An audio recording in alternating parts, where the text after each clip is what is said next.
On a rainy night, the TV flickers with static. Through the blurry screen, a long-haired woman in white slowly crawls out of a dry well and steps through the screen right into your world.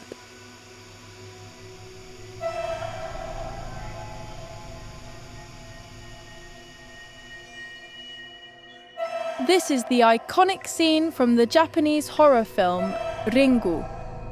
And that woman in white is Sadako. His father, Heihachiro Ikuma, was a university professor. Her mother, Shizuko Yamamura, was a psychic who could see the future and even move through solid objects. But after a failed experiment, society turned on her, and she ended her life. Sadako inherited all of her mother's supernatural powers, and even gained the terrifying ability to attach her curse to a videotape. However, few people know that the characters in the movie actually have real-life inspirations, people who truly existed back in the Meiji era.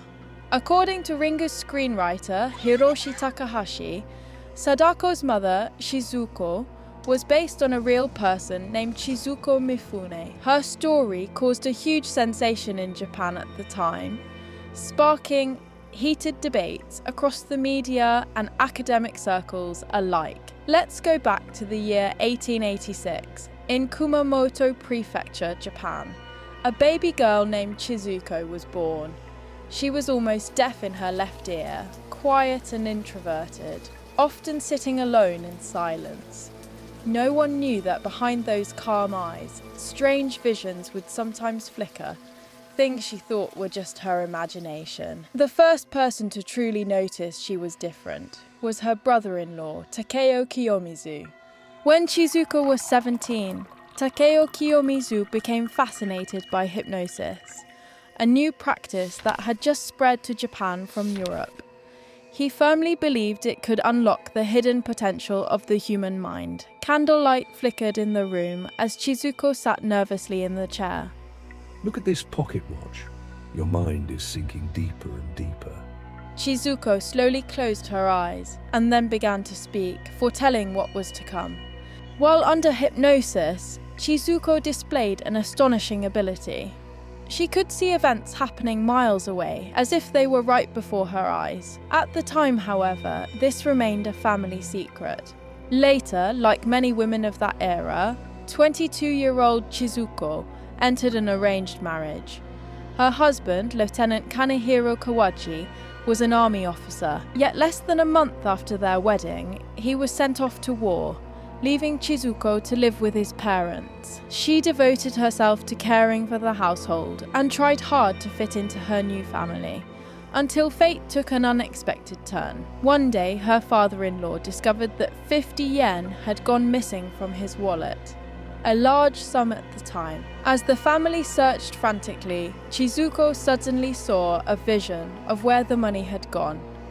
Mother, I think I saw it. The money is in the drawer of the household altar. Her mother-in-law, skeptical, opened the drawer, and there it was, the missing money.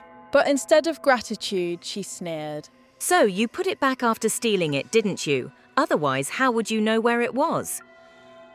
After receiving a complaint letter from his mother, Chizuko's husband sent back a divorce notice without further investigation. And just like that, her brief marriage ended.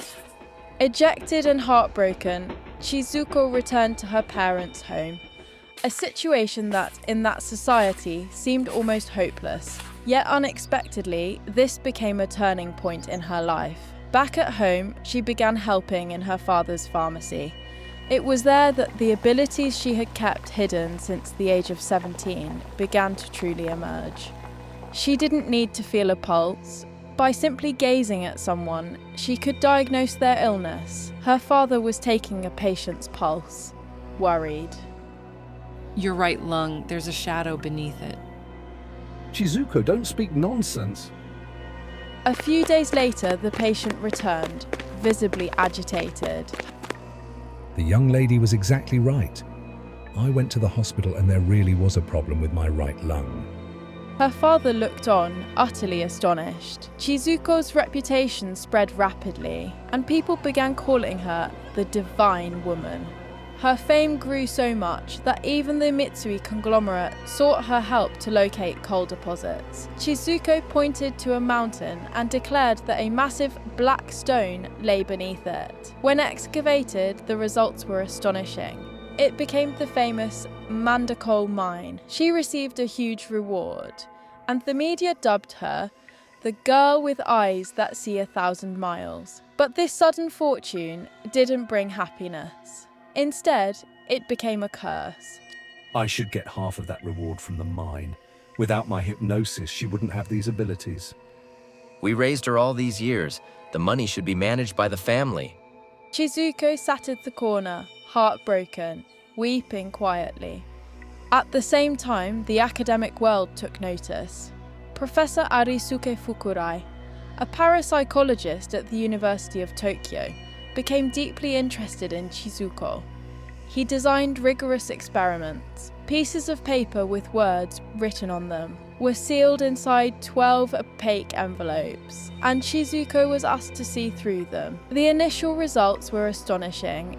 She correctly identified 7 envelopes, claiming the remaining 3 had been accidentally damaged. Fukurai was thrilled and personally conducted 17 more experiments, each yielding remarkably high accuracy.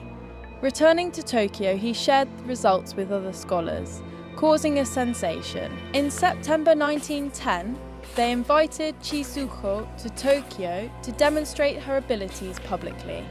Many renowned professors and media reporters attended, including Professor Kenjiro Yamakawa, a physics professor known for his skepticism. The experiment was conducted in 3 stages on September 14th, 15th and 17th.